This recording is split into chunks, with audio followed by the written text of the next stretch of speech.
आयोजन सचिव होने के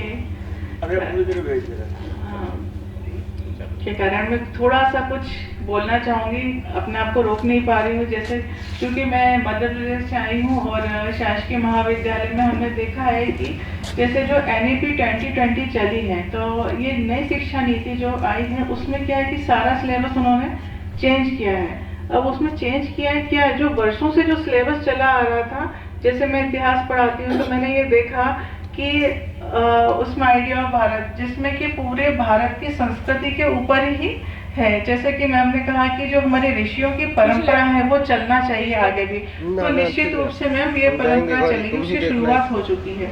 और वो शुरुआत हुई है जो कि जैसे हम देखते हैं कि बच्चों को जो पढ़ाया जाता है बचपन में, बच्चे वही सीखते हैं।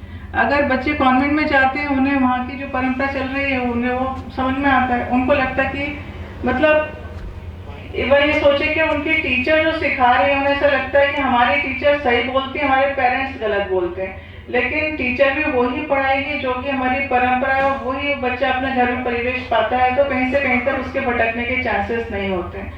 तो अभी पूरी शिक्षा नीति में भारत के जो हमारे भारतीय साहित्य के जो गौरव हैं, हमारे वेद पुराण उपनिषद, सब इनको उन्होंने सिलेबस में शामिल कर लिया है।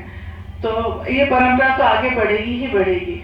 और जहाँ तक अभी हम लोग एक महामारी के दौर से निकले हैं, उस महामारी के दौर में सभी ने कहीं ना कहीं ऐसा है कि घर में किसी न किसी ने अपने एक व्यक्ति को खोया है।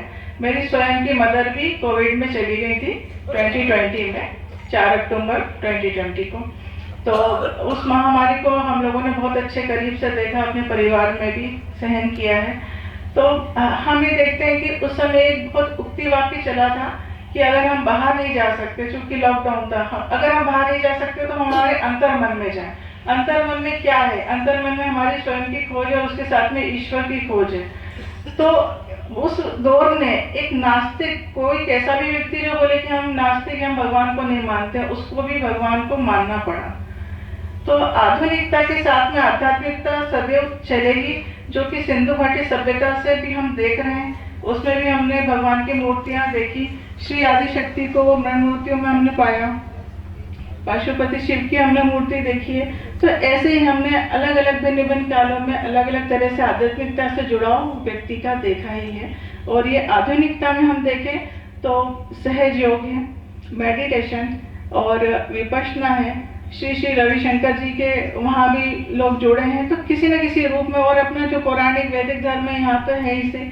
तो आध्यात्मिकता तो युवा पीढ़ी में आज भी कायम है और आगे भी चलेगी। और अब तो और भी ज्यादा व्यक्ति घुस के करता है उसमें कि नहीं, हमें तो जुड़ के रहना है। क्यों? क्योंकि उससे हमारे दिमाग में संतुलन रहता है, शांति मिलती है, और जो भटकाव है, हर तरह के भटकाव से व्यक्ति बचता है। धन्यवाद।